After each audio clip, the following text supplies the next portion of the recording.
Good afternoon, everybody, and welcome to the fifth edition of Steelman's Engage, an interactive webinar series that facilitates intensive discussion on the evolving dynamics of the steel and steelmaking raw materials industries, with in-depth focus on the forces reshaping the sector globally. Our focus is to unlock the futuristic trends in the global and domestic steel industries and extend our gaze beyond the immediate and the obvious. This session is on a very important and much discussed topic, which is also a point of vigorous debate and contention worldwide. The topic that we are focusing on this session is what is green steel for India, notwithstanding the fact that there is no universally accepted definition of green steel. He would doubt that it is one of the most vital issues besetting the global steel industry today, and of course, India can hardly be an exception.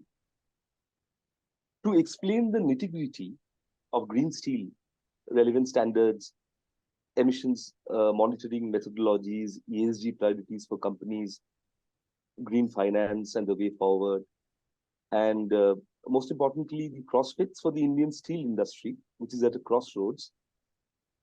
I have the pleasure of extending a warm welcome to Mr. Harsh Chaudhary, Chief Executive Officer of Centra.World, purportedly the only ESG platform specializing in green steel. He's a sustainability expert who was previously with McKinsey, with decades of experience on sustainability issues. Welcome, Mr. Chaudhary. Thank you, Nirmalya. Thank you for having me. I would also like to welcome my co-moderator for the session and my colleague, Mr. Abhi Banerjee, who is Assistant General Manager with Steelman. Welcome, Abhi. Thank you, Nirmalya. Now, to flag off proceedings, I request Mr. Chaudhary to deliver his presentation on the topic concerned, post which we would glide straight to the question-answer session, which is the most important part of the session. But before we start, I would like to invite members of the audience to share their queries and questions for Mr. Chaudhary on the chat box and the question-answer box, which we propose to directly take up with the expert. Now, I would request Mr. Chaudhary to commence his presentation. Over to you, sir. Thank you, Nirmalya. I'm just going to share my screen now.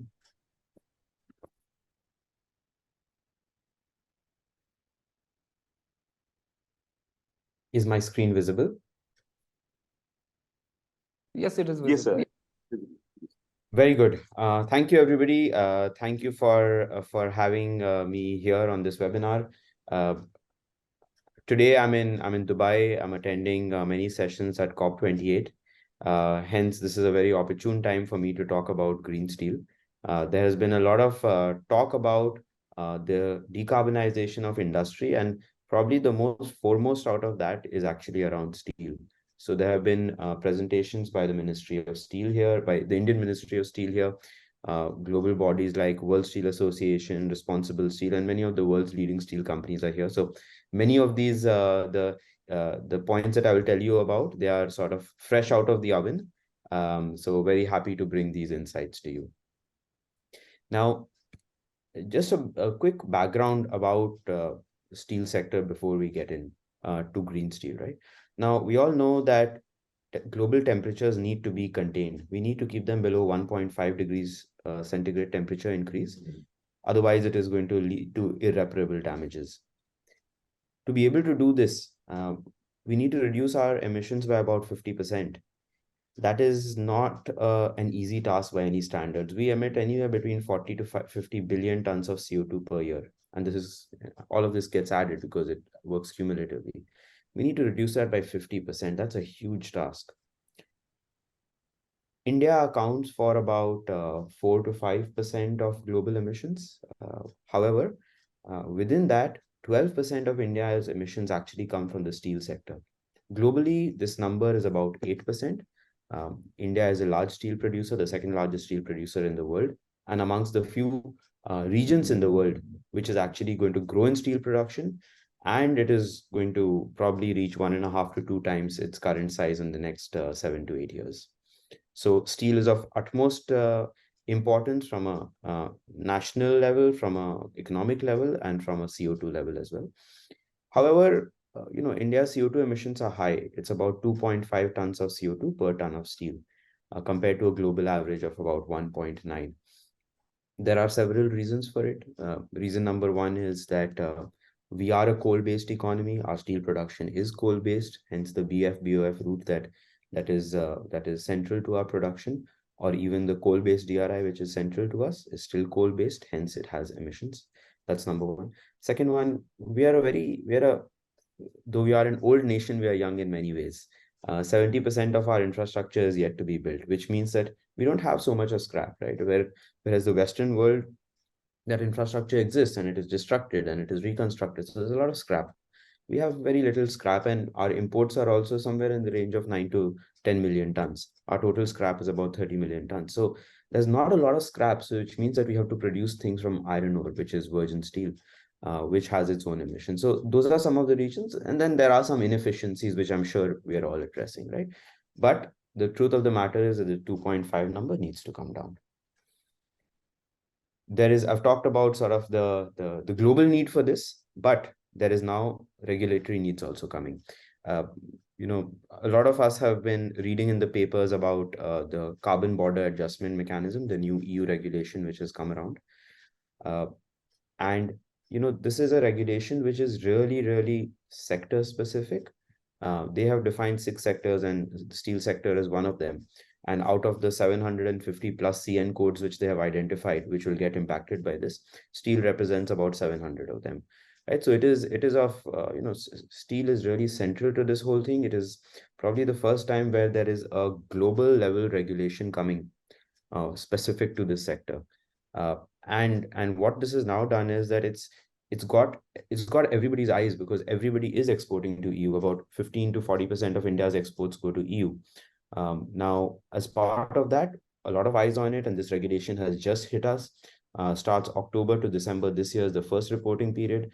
A lot of customers that we are working with, that is their immediate task. That how can I overcome this CBAM? How can I ensure that this doesn't disrupt business? And for the more progressive ones, how do I convert this into a competitive advantage? So there is a clear regulatory structure globally, which is pushing for CO2 emissions, transparency, and then reduction, which is all in the lines of green steel.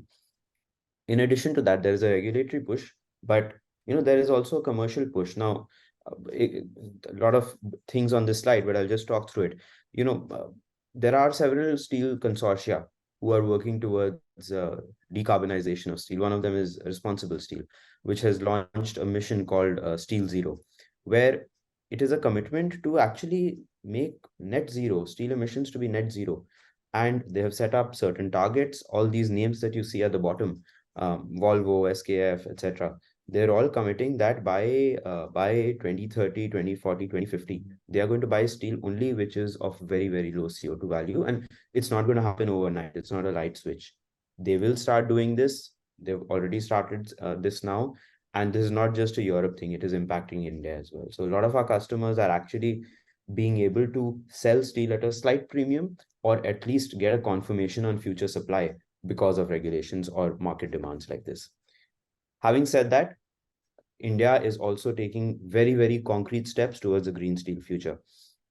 I think this is the first time that we are seeing such a concerted effort on decarbonization. And I think, in addition to the power sector, the steel sector is really taking the bull by the horns here. Under the leadership of Honorable Minister Scindia, we have the 13 task forces for steel decarbonization. They're focused on emissions monitoring. They're looking at policy side. Some of the task forces are looking at demand side, rather the supply side, around what solutions we can provide. They're looking at R&D, capital, skills, etc. Right? So there's a lot of action, a lot of activity going on. We're in touch with people on those task force. We get snippets of what's happening, but it's a lot of activity. I think over the next few months, some interesting results are going to come out of it. And at a broader level, there are many schemes which are running, and many policies like the PAT scheme, the Perform, Achieve, and Trade scheme, which has been running to reduce the energy consumption. As I had mentioned before, we are short on scrap. We need scrap.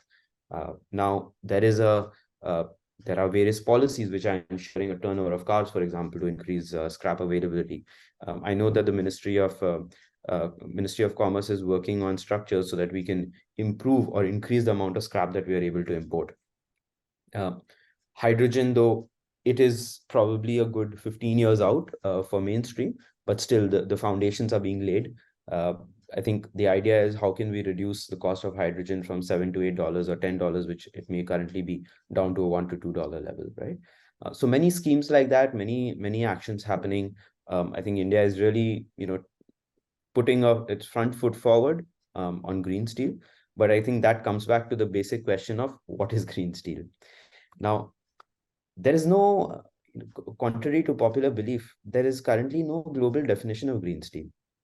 It is a little bit of I would say a unicorn, right? Everybody knows that we need to get there, but the question is, what is it? What does it look like? Now, while there is no strict definition of it, but I think the general consensus is it is steel which has low embedded CO2 emissions, which means embedded emissions are the emissions which have happened to produce the steel. So whenever the emissions are low, it is termed as green steel.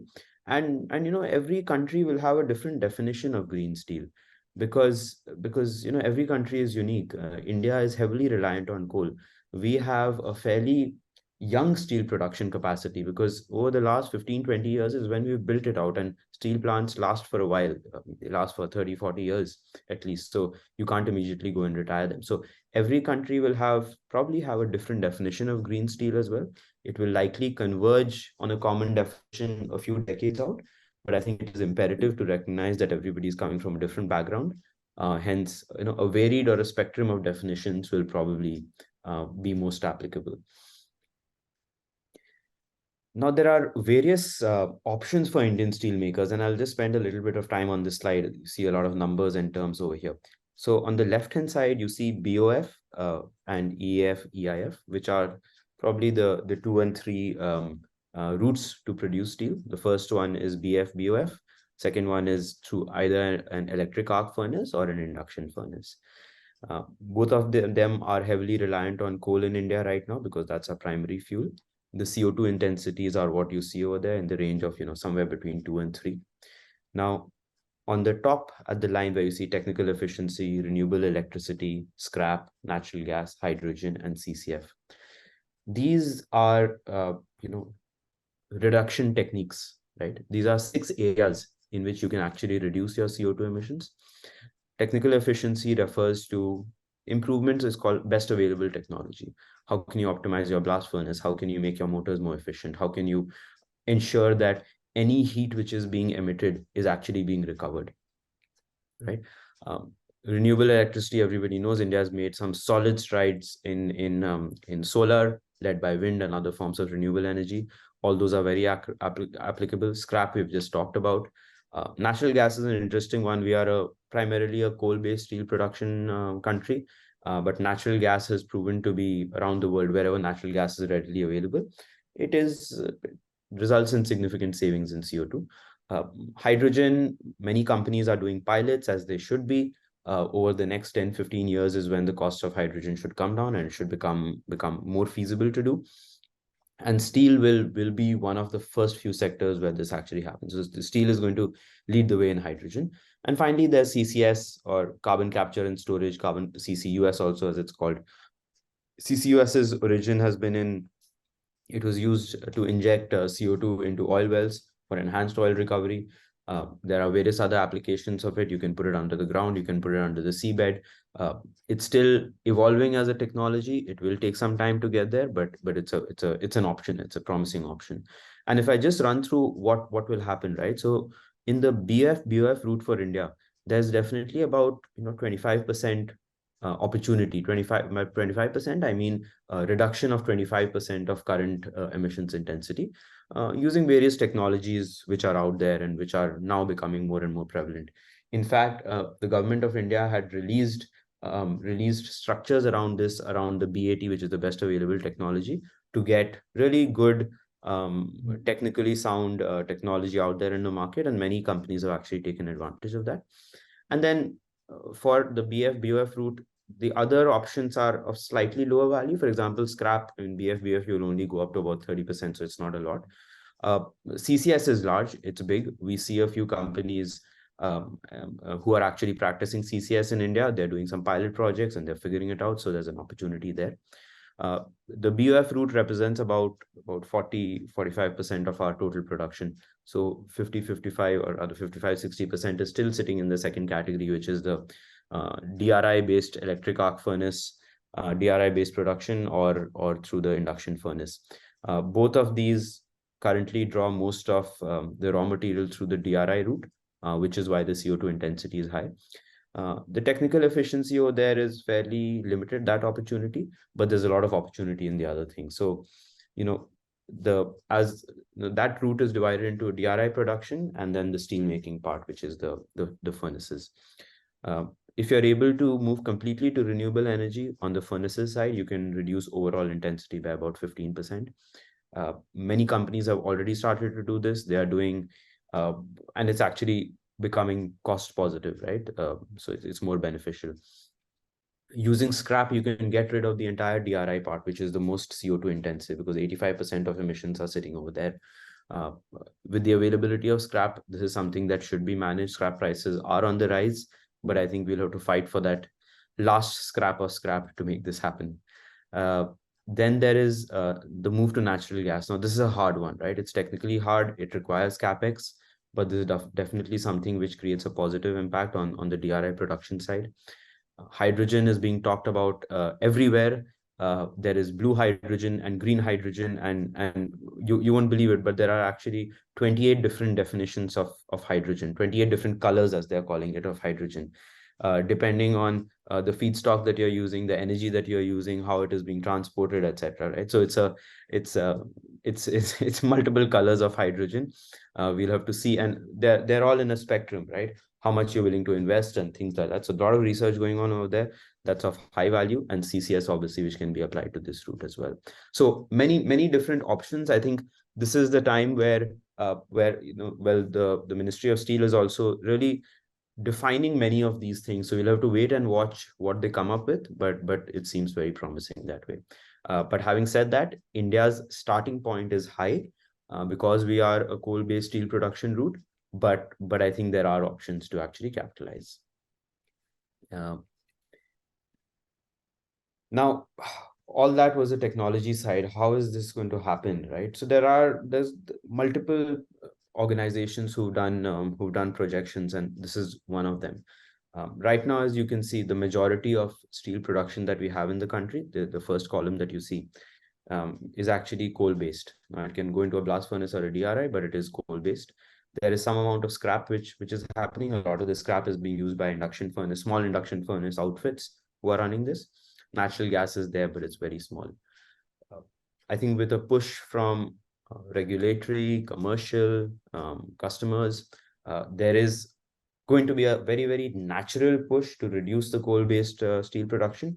Now, there's a question around who's going to take up that remaining 30%. It's probably going to be a split between natural gas, scrap-based, and also getting into doing hydrogen. Now, we see a large number here where we'll have to wait and watch whether this 13% is achieved or it's on the slightly lower front, but definitely there have been some actions towards it. I think the idea is that by 2040, 2050 is when hydrogen will start becoming mainstream, and then more beyond that. But I think, if we just focus on the next decade or so, I think there is going to be a lot of activity which is going to happen. It's just going to you're going to have different technologies mushrooming from different parts of the country, in fact, different parts of the world, and being brought to India, and vice versa. What we will definitely see is that there's going to be a new focus on scrap. Renewable energy is going to have a massive uptake in CO2 reduction for steel manufacturing, and there are going to be more and more pilots for green hydrogen, potentially experimentation on CCUS as well.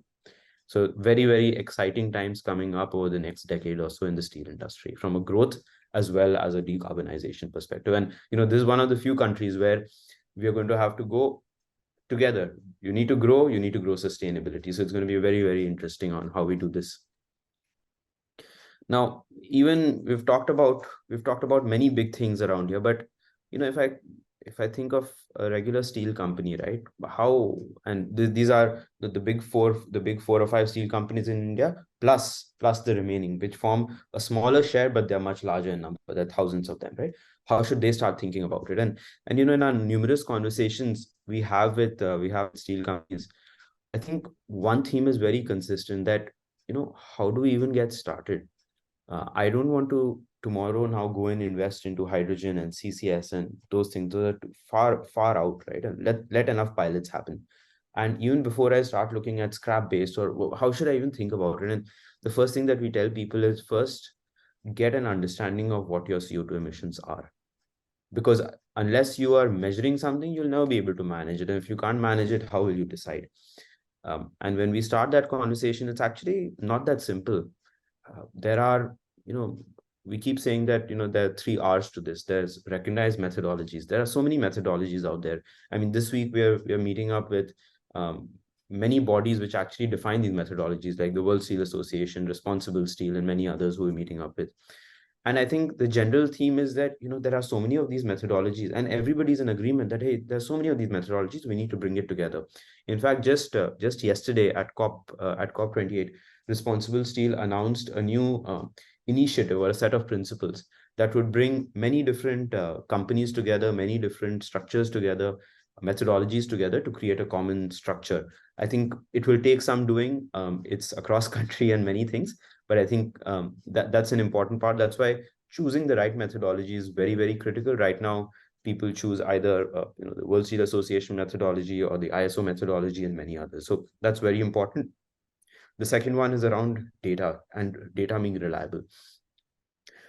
Steel companies, thankfully, in India have been built mostly in the last, it's been there for a decade, but I think a lot of capacity addition has happened over the last 10 or 20 years, which is when data systems had become popular. They had become almost part and parcel of building a steel plant. So there is quite a lot of data available, but I think steel companies do need to look back and see whether that data is reliable, whether those sensors and meters and gauges are working properly. A lot of them are moving on to ERPs or data management systems, whether the right data is being tracked there. So there's the reliable data part and the calculation engines. I think we are way past that point now, that we can actually just, rely on some spreadsheet based calculation, do a quick calculation and then take that out. We are now at a level where we are, for some leaders that we are working with, for some steel company leaders, we are actually doing heat emissions calculations at the heat level. So per product which is coming out, per rebar, per customer order of rebar that is going, you can actually track the unique CO2 footprint of all of that. And that's what is happening right now. And that's where the first step is. That's why we encourage more and more people. And this is also for all the companies who are struggling with the CBAM regulation. Get this in order, and then you take that forward. That is, to us, that's the first step towards green steel. Once you have that, then you can decide that what are those improvement ideas. And it doesn't need to be that you straight go for hydrogen or CCS. There are technical improvements to be done. There are tons of them.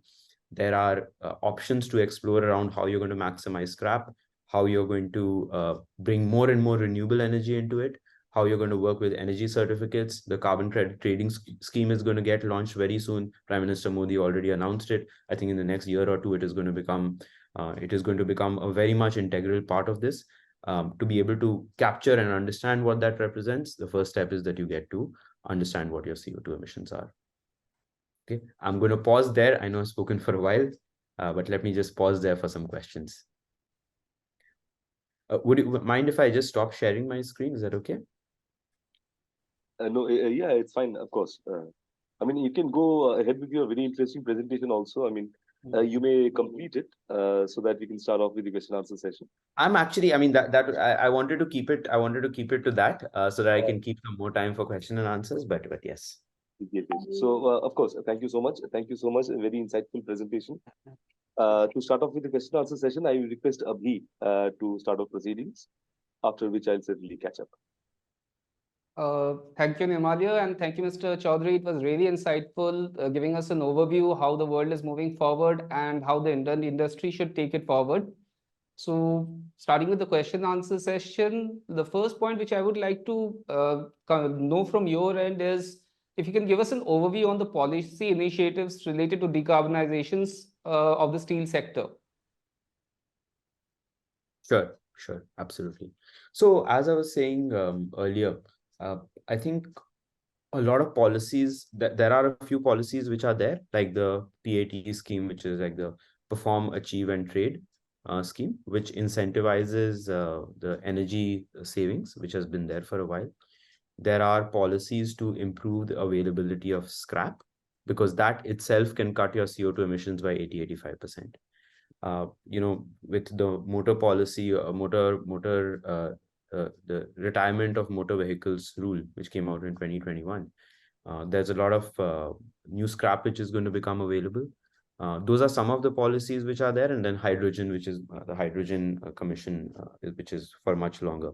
Those are the policies which are there currently. But I'm really looking forward to the next 3 months or something, when the Ministry of Steel, once it releases the studies from these 13 task forces, who are working first on the definitions, and then which will later get into, which I think over the next year, a lot of this will result in new policies being created, not just at an overall level that we need to reduce emissions by so much, but it is going to be many more minute level policies which actually happen. I mean, the scrap policy also, it will go forward. There will be policies around things like, efficiency of motors. I mean, it could be as simple as that, right? How are we going to make that forward? So some policies already in place, but I think watch out for the next 1 year.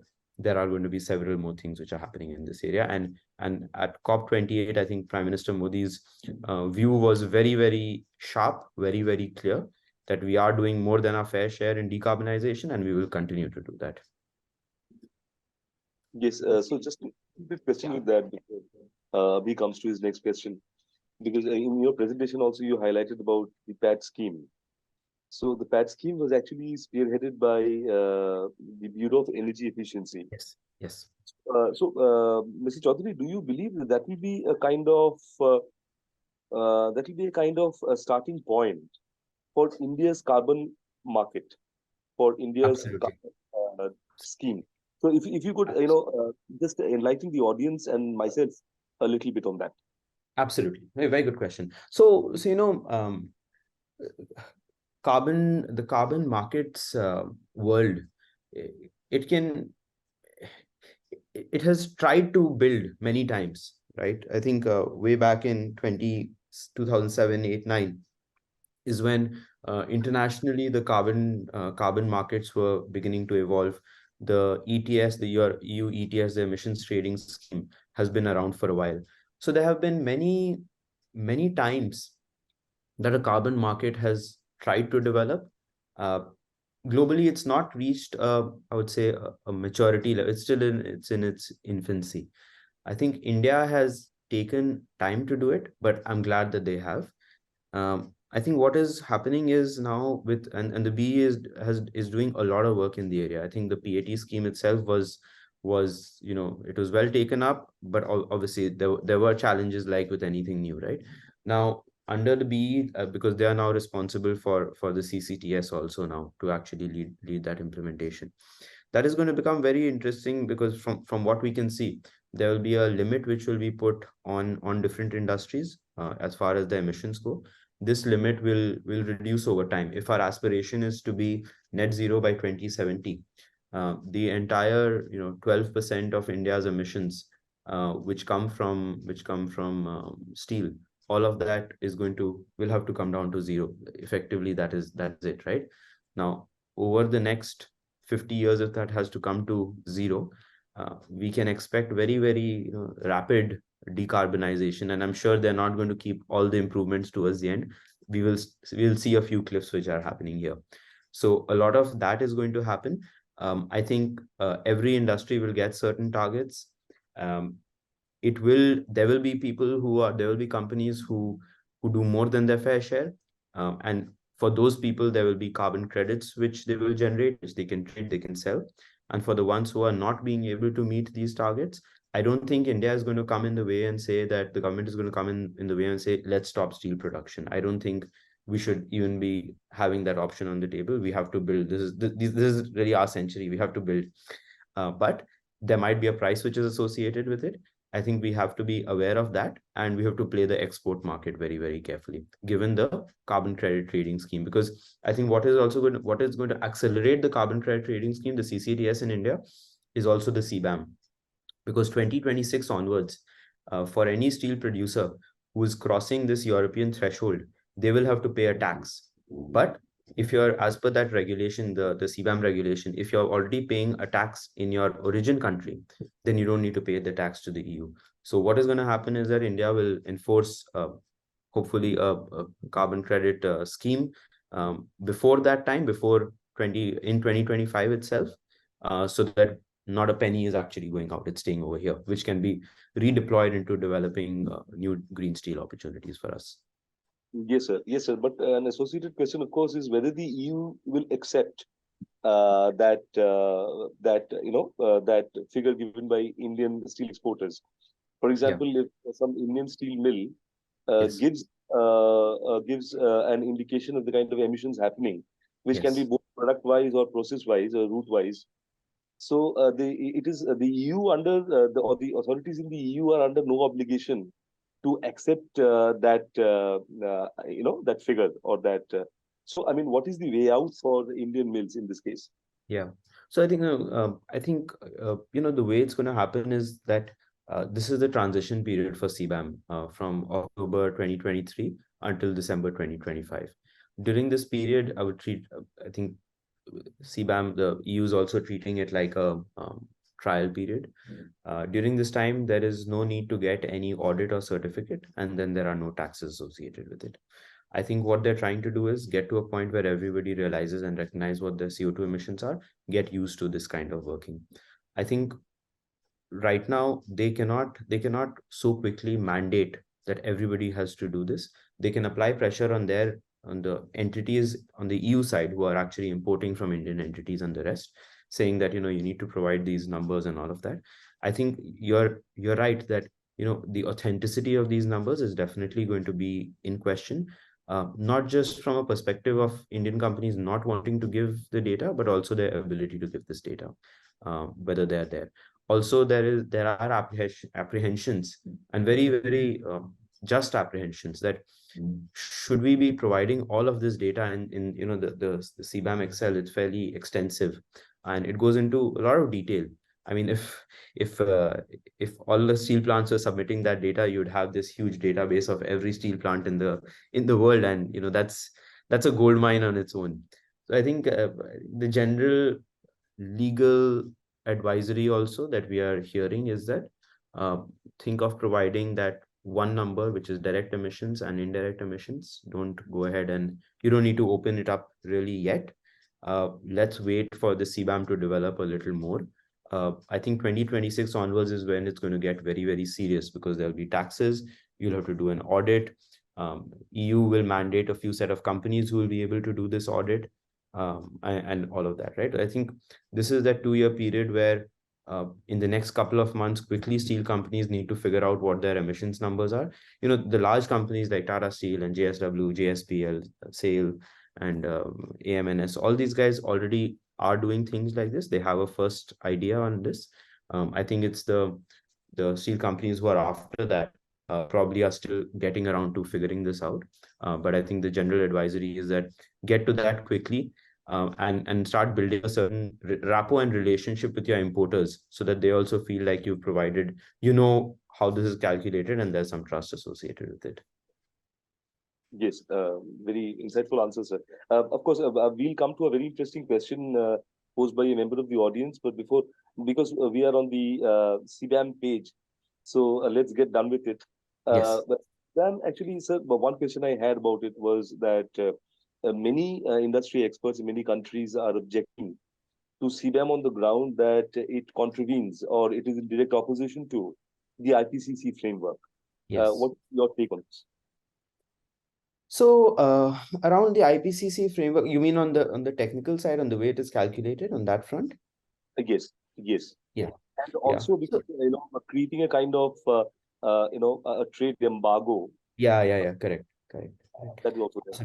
Absolutely. So I'll answer that in two parts, right? One is the way technically it's calculated. So the CBAM, I think the biggest thing is around the boundaries that you create. For example, right now, for the most part of it, mining is excluded, emissions related to mining. And there's a question around why. I mean, if you're considering all of this, then why is it included or excluded? There are certain things around if they call it a precursor, which is essentially a raw material. If that is forming more than 20% of your emissions, then you must get data from that supplier, right? So there are many of these, and it's a fairly long document of about, if you consider all the annexures coming up to about 2,000 pages, which companies need to read and review, and there are a lot of minute points over there. So there is a difference between how IPCC calculates, difference between how WSA, World Steel Association calculates, how CBAM calculates. Responsible Steel has a different way of doing it. So, and that's what I was driving at, is that I mean, I honestly don't have an answer on how these would be merged, but there is definitely a need for that rationalization to happen, because, we don't want steel producers to become report writers, right? Then that's not what they're built for. They're built to make steel. If they start spending all of their time doing these calculations, then who's going to make the steel? So I think that's something which, and I was pleasantly surprised to hear about the Responsible Steel event happening here, where there was actually a concerted approach where I think a lot of these associations and companies put their individual preferences aside on these things and decided to come together to define a common idea around how steel emissions are supposed to be calculated. And I'm really thankful of the task forces running in India, because we need to have that India perspective as well. That coal-based perspective needs to be there. It needs to be brought to the front, rather than having a sort of a directive coming from gas-based economies or gas-based steel to actually come down to us. That's one part. Regarding the embargo, regarding being protectionist, I think that is the general sentiment. I think the general sentiment is that why I mean, we have FTAs, we have free trade agreements. So why is now this suddenly this new thing which has come around, which is honestly going to really limit our competitiveness, because we know that our emissions are high, and there are reasons for it, right? There are reasons for it which are not intended by us. We don't have gas available, we don't have scrap available. Now those aren't, I mean, that's the we drew the short stick on that. Now, to be able to counter that, now if you're getting penalized for our exports, because if we are facing taxes of like 20, 30, 40, 50, 60 tons of CO2 per dollars per ton of CO2, that will really make us less competitive. So there has to be a certain structure in which this works. And we, as part of a few sessions with various ministries a couple of months ago, where the general I think the government seems to be the Ministry of Commerce and Trade. I think they are reviewing it in detail, trying to figure out ways. But I think the general, I would say, guidance is that CBAM is going to happen. I think we should accept it. We will continue to work towards other ways in which that benefit can be, or rather that tax or whatever else can be brought back to us. But I would just say that there are enough forces working on that. Just the guidance for steel companies would be that just immediately before you start getting into those discussions, start your CO2 measurement fairly quickly, get that in order, because you would have to do that anyway. Now, whether that CBAM is going to go which way or not, I think what I'll do, one, get that document, get your CO2 emissions baseline in order. That's a no-brainer.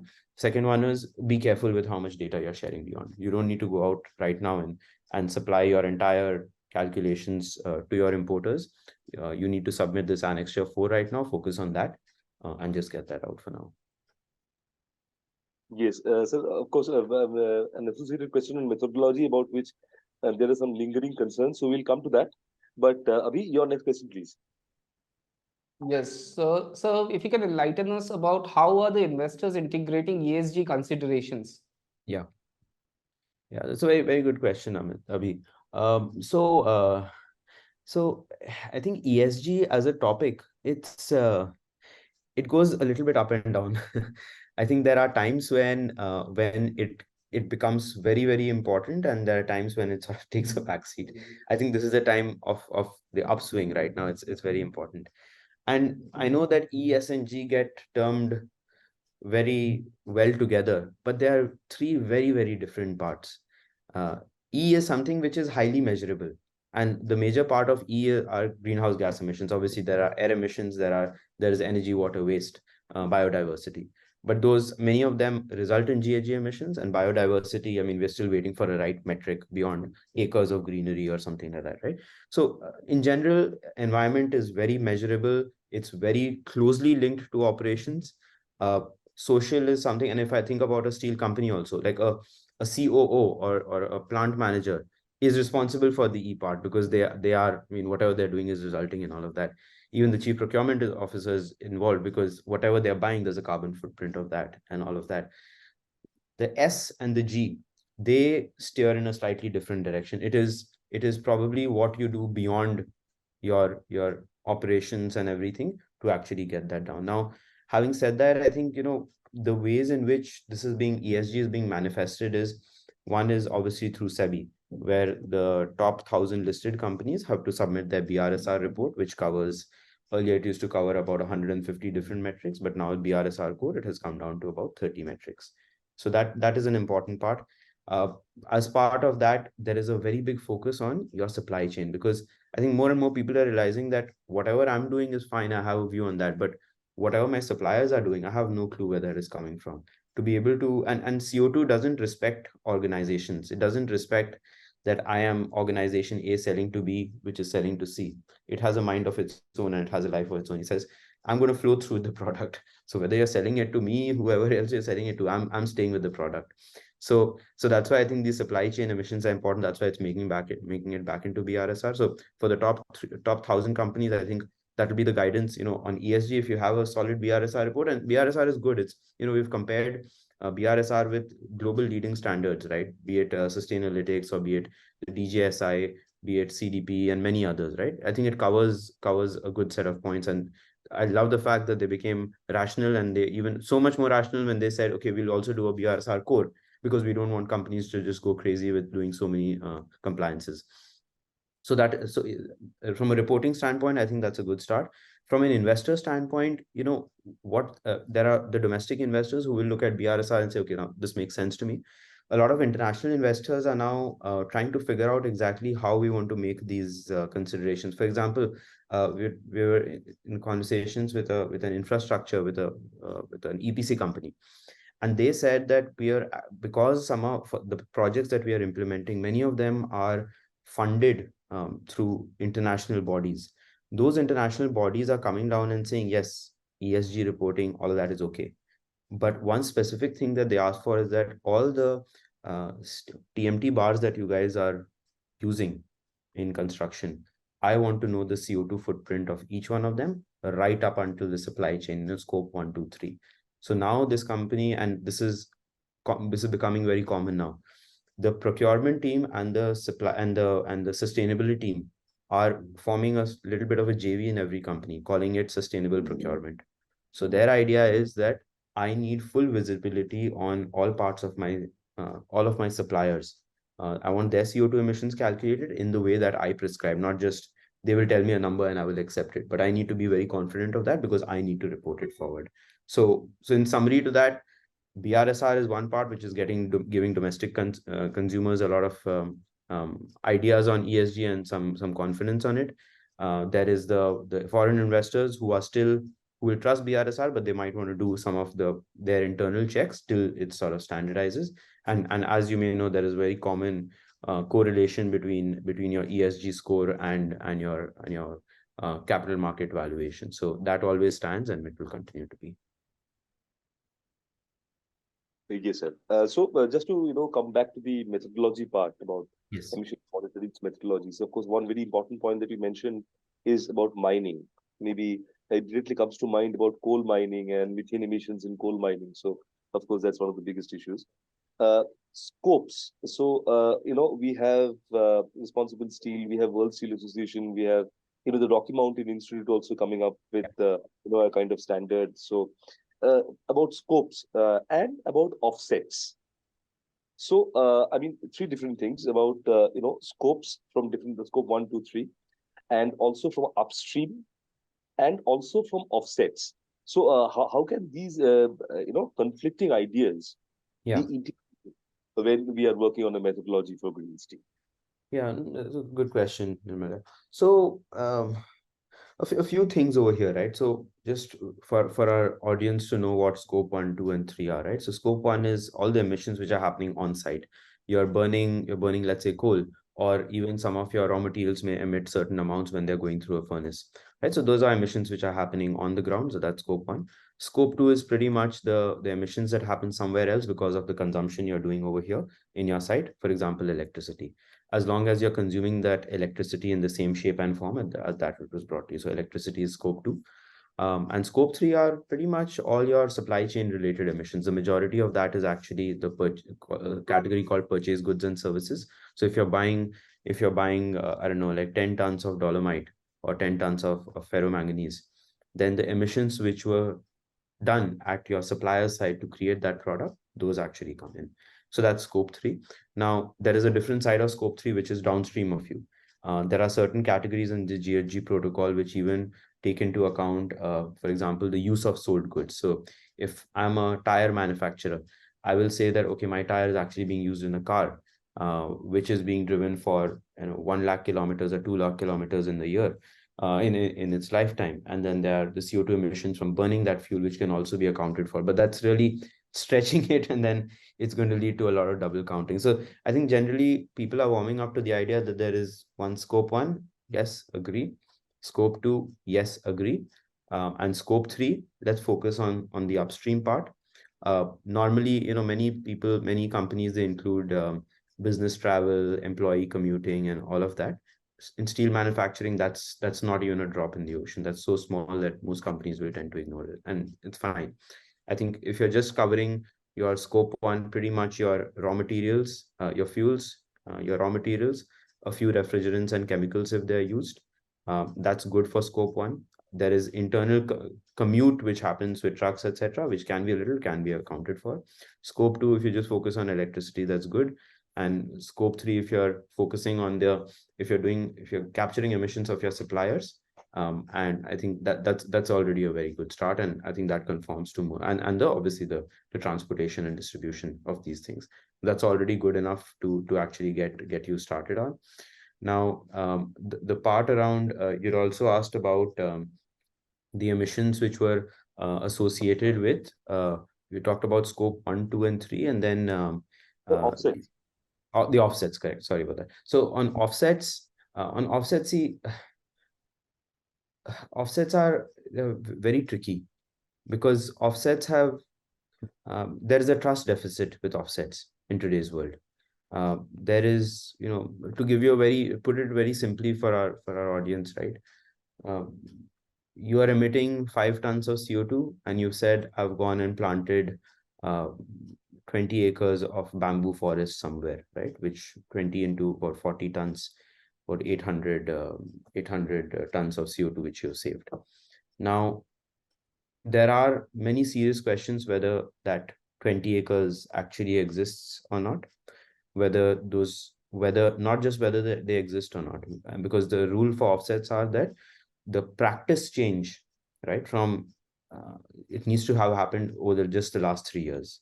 It needs to have been barren land or non CO2 absorbing for that to actually happen, right? There are methodologies by Verra or Gold Standard or many others which have tried to do this.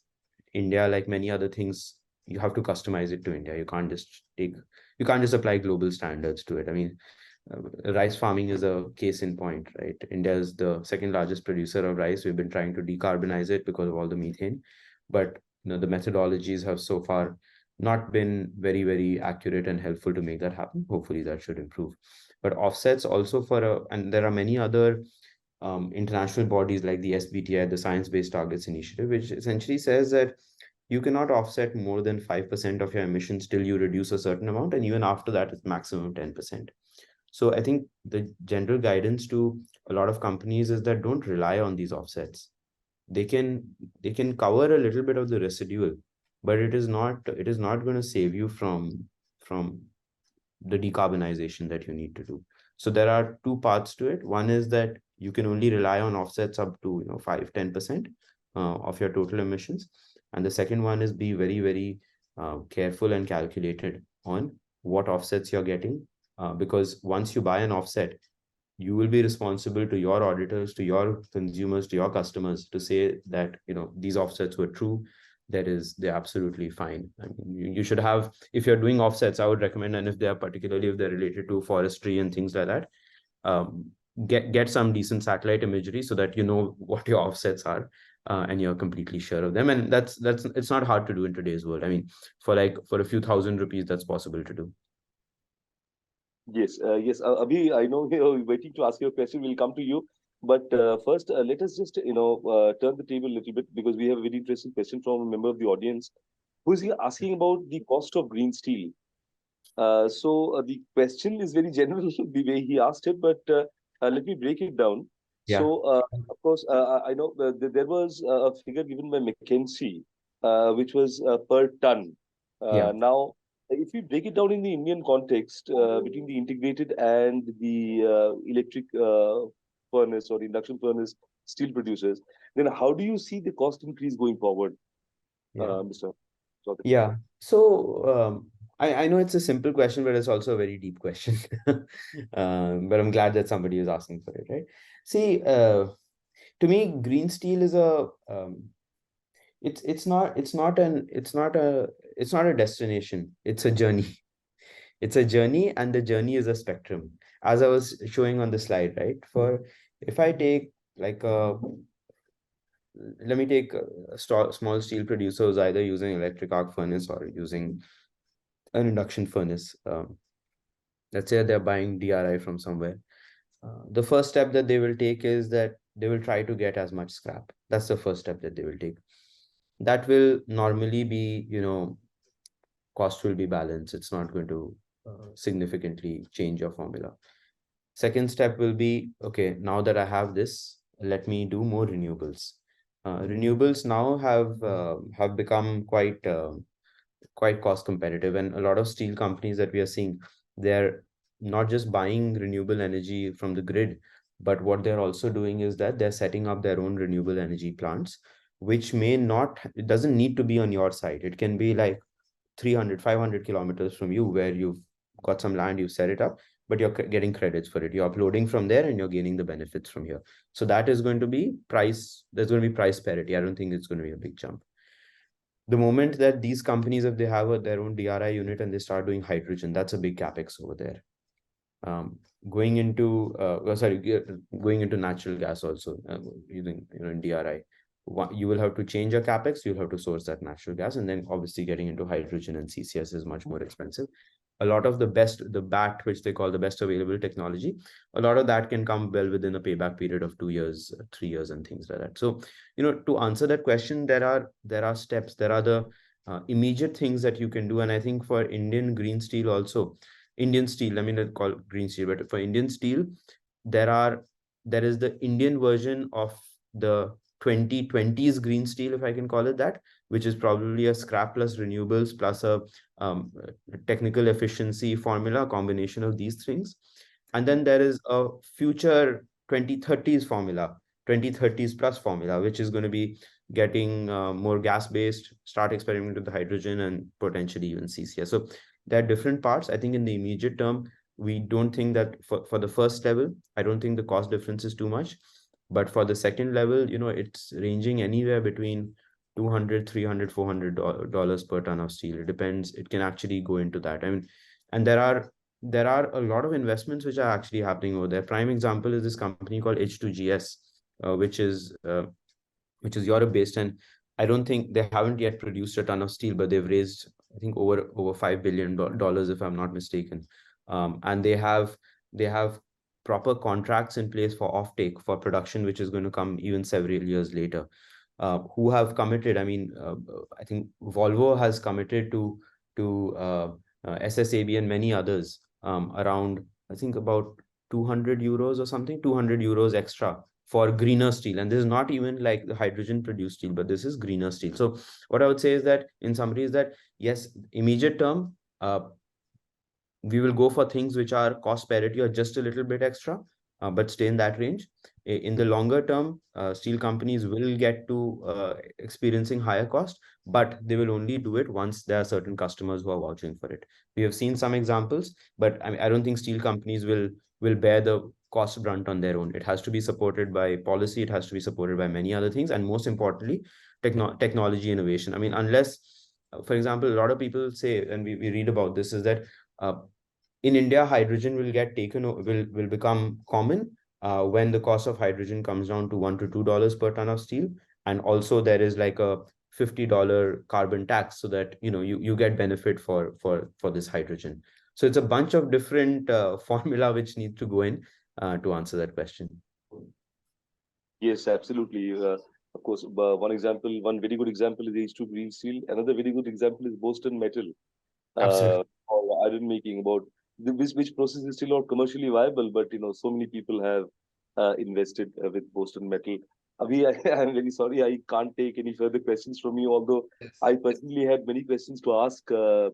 Chaudhary, but I'm very sorry, we are running behind the clock, sir, and we will have to close it somewhere here. So it was extremely engaging, very engaging indeed, and I think that the insights that we're taking from this session back with us will be invaluable for us and also for the audience.